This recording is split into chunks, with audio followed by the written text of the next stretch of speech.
Good morning and good afternoon. আজকের লাভ tips, অনেক relationship আছে না, যেটা দেখবে থাকে কিন্তু এটার কোনো নাম দেওয়া যায় না, এবং মানে চাইলেও পসিবল হয় না সম্পর্কটা দুজনের একসাথে চলা, অথচ তাদের মধ্যে সবটাই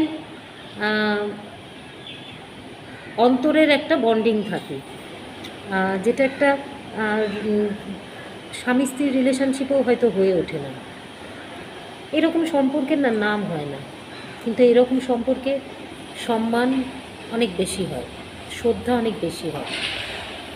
তো সেক্ষেত্রে এরকম রিলেশনশিপকে সবসময় রেসপেক্ট করা উচিত এবং কখনো ছোট নজরে দেখা উচিত না।